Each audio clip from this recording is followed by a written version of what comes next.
कई साल वीर्यनाश करके मानसिक रोग से ग्रसित हो चुका हूँ। पिछले 5 महीने से वीर्यनाश नहीं किया है, फिर भी नकारात्मक सोच नहीं जाती। महाराज जी, जोशी ने बताया कि सब शनि और राहु का प्रभाव है। कोई शनि राहु का प्रभाव नहीं। करो दुष्प्रवृत्तियां और शनि राहु को दोष दो, बेकार की बातें हैं। कोई किसी को सुख दुख नहीं देता, हमारे आचरण ही हमारे को दुख देते हैं, पक्की बात समझ लो। बोले वो अमुक ने उसको पीटा, राज कर्मचारी आपकी सुरक्षा के लिए हैं, लेकिन जब आप असत आचरण करेंगे तो पीट के जेल में डाल देंगे। ये राज कर्मचारी हैं। शुक्र, शनि, राहु, केतु, ये सब राज कर्मचारी हैं। असद आचरण वालों को जलाते हैं, दंड देते हैं, और सदाचरण वालों को चाहे जिस नक्षत्र पे बैठे हो, चाहे ग्रह पर किसी भी बैठे हो, ये सदैव अनुकूल रहते हैं। ये भगवत पार्षदों को ऐसे वैसे नहीं है। करो अस्त मैथुन और शनि साढ़े चढ़ा हुआ है, इसलिए ऐसा होता है। बेवकूफी वाली बातें बच्चा है। अभी अवस्था है तुम्हारी वीरपात करने की। गेहूं की फसल तैयार हो रही है, गलेत पे हो। गलेत माने होता है दाना अभी पड़ रहा है, और आप उसको काट लो तो ना भूसा होगा ना दाना होगा, व्यर्थ जीवन चला जाएगा। कम से कम 20-22 वर्ष ब्रह्मचर्य का पालन करो, फिर गृहस्थी में जाओ। संतान तेजस्वी होगी, देशभक्त होगी, माता पिता की भक्ति कर। ये क्या है? उद्दंडता बच्चा, ये कहीं भी सुख प्रदान करने वाली नहीं। ज्योतिषाचार्य, दुनिया के आचार्य सब उसी परम पिता परमात्मा के ज्ञान को ही बता रहे हैं। जो सही माने में ज्योतिषाचार्य है, वो सबसे बड़ी ज्योतिष ये है कि भाग्य विधाता हमारे कर्म हैं। अवश्य में भोक्तव्यम कृतम कर्म शुभाशुभम। ठीक अपने कर्म कर लो, कोई तुम्हें बिगाड़ दे तो मैं बताना। हमारे कर्म पूर्व के या वर्तमान के, वही हमारी दुर्गति करते, दूसरा कोई सृष्टि में नहीं। को न काहू के सुख को दुख कर दाता, निज कृत कर्म भोग सुन भ्राता। बिल्कुल सिद्धांत समझ। अभ्यास गलत किया है, कोई भी देवता तुम्हें नहीं बचा सकता। गलत अभ्यास किया है, अपना नाश स्वयं कर रहे हो, किसी देवता या किसी का दोष नहीं। काले कर्म ईश्वर मिथ्या दोष लगाए। ये आचरण गंदे बंद करो बच्चा। नाम जप करो, सात्विक आहार करो, आधा घंटा दंड बैठक मारो, व्यायाम करो, दौड़ो, अभी सब ठीक हो जाएगा। अरे पीछे गलती, यद्यपि ये गलती ऐसी पूरे जीवन भर भोगना पड़ता है, क्योंकि बाल्यावस्था का वीरपात बिल्कुल जीवन को नष्ट कर देता है। इसीलिए बालकों को गुरुकुल में रखा जाता था, चाहे वो राजकुमार हो चाहे किसी का बालक हो। वहां वो एक साधुता से जितेंद्रीय होकर के फिर गृहस्थ धर्म में जाता था। 10-20-50 वर्ष गृहस्थी में रहा, कुछ उसका बाल बाका नहीं हुआ, फिर वो विरक्त होकर के आंतरिक, फिर वो जितेंद्रीय होकर के परमात्मा को प्राप्त कर लिया। आज हमारी बाल्यावस्था से मोबाइल का संग है, गंदे बच्चों का संग है, अब ये गंदी आदतें हो गई, सर्वनाश हो गया।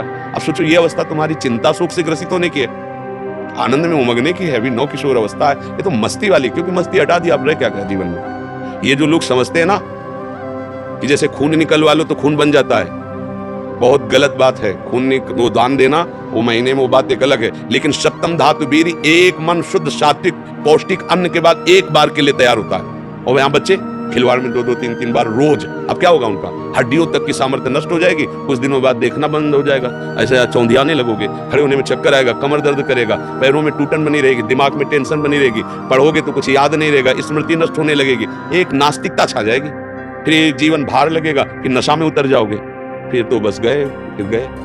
अब कौन मानता है संत महात्माओं की बातों को? समझाते हैं तो साधु महात्मा है तो अलग बात करते हैं। नहीं, हर बहन भाई को 20 वर्ष तक नियम पूर्वक ब्रह्मचर्य रहना चाहिए। ये जो व्यवहार चला है, अब क्या है कि कुछ भी बोलो तो जबान पे लोग अंकुश की, वो तो ऐसा बोल रहे। ये जो मोबाइल की सुविधा और उसमें सब गंदी बातें देखना, अब आप पढ़े लिखे हो, सर्च करो, सब आ जाएगा। ये जीवन का नाश कर देने वाली बातें हैं बच्चों के। माता पिता को इन पे सावधान रह करके अंकुश करना चाहिए, क्योंकि वो इस समय उन्मत्त हैं बच्चे, उनको वास्तविक सत असत का ज्ञान नहीं है, तो वो अपना ही अहित करने के लिए अपना सुख समझते हैं। अपना अहित कर रहे हो, अपना सुख समझ रहे हैं। ये तो कहो भगवान की आपके ऊपर कृपा है जो आप हिम्मत करके अपनी बात यहाँ कह रहे हो। पर फिर भी अब लो निशानी अब ना नशे हो, सावधानी से चलो, और हम जो कह रहे हो मानो। आधा घंटे व्यायाम निश्चित करो, सबको करना चाहिए, चाहे स्त्री शरीर हो चाहे पुरुष शरीर हो। एक बार शरीर को बहुत एक्टिव करना चाहिए। ये शरीर हम नहीं है। जैसे आप मोटरसाइकिल सुबह सुबह आप बैठो तो पहले क्या करते हैं? हाई रेस में डाल करके उसको एकदम गर्म करते हैं ना, तब खुल जाए। अब चलो ऐसे हाई रेस में इसको लाओ, 10-15 मिनट दंड बैठक, व्यायाम, प्राणायाम, आसन आदि के, फिर अपनी दिनचर्या करते हो तो आप संयमी रहोगे, आपके प्राण पुष्ट रहेंगे, आपका अन्न पचेगा, कोई भी चोट आदि बहुत कम मात्रा में आपको कष्ट देगी, हर बीमारी से लड़ने की सामर्थ्य। सुबह 10 बजे तक सो रहे, व्यायाम क्या करेंगे? प्राणायाम क्या करेंगे? आसन क्या करेंगे? सूर्य जिसके सोने पर उदय हो गया, उसकी आयु, बुद्धि, श्री, कांति सब क्षीण हो जाती है। कौन मानता है? रात्रि के 2-2 3-3 बजे तक जगना और सुबह 10-11 बजे तक सोना, ये दिनचर्या है। तो हमारी राय है सात्विक भोजन कीजिए और व्यायाम करते हो। व्यायाम है और कभी ये कोई ऐसा तो, और कभी कभी जो व्यायाम करते हो बीमारियों का निमंत्रण देते हैं। आज आप लगाओ 20 दंड और 50 बैठक और 5 दिन छोड़ दो, पूरा शरीर दर्द करेगा, फिर लगाओ फिर वह दर्द करेगा। रोज अगर नियमित करोगे तो वही पच करके आपके शरीर को पुष्ट करेगा। ये शरीर दुर्लभ बात है, दुर्लभ हो मानुषो देहो, लेकिन एक क्षण में नष्ट हो जाने वाला है। इसकी दुर्लभता है, संयम नियम से चलकर स्वरूप बोध कर लो या भगवत भजन करके भगवत प्राप्ति कर लो। अगर ये नहीं तो फिर क्लेश ही क्लेश, अशांति ही अशांति है। अभी सावधान हो जाओ। बिगड़ तो गया, अब ये नहीं कह सकते कि अभी कुछ नहीं बिगड़ा, बिगड़ गया। अगर कभी 25 वर्ष के बाद गलती हुई है तो हम उसे कह सकते हैं कुछ नहीं बिगड़ा, क्योंकि तुम्हारा पुष्ट है जीवन पूर्व से, अब आगे बढ़ो। लेकिन बच्चापन से ये जो रोग लग रहे, 13-14 वर्ष का बच्चा है और उसकी हालत ये है कि उसे वैद्य के द्वारा औषधियां दिला करके उसे ठीक करने की चेष्टा कर रहे हैं। क्या हुआ? ये 13-14 वर्ष की अवस्था, इसमें तो उधर वृत्ति नहीं जानी चाहिए, मस्ती होनी चाहिए, एक अलौकिक मस्ती, ये किशोर अवस्था है। पर आचरण और संग ऐसे हो गए कि अब कैसे कहें। सात्विक आहार करो, व्यायाम करो और थोड़ा भगवान नाम जप करो। माता पिता के चरण छूते हो? नहीं, माता पिता चरण नहीं छूना, माता पिता की अवहेलना करना, कहां से बुद्धि आएगी?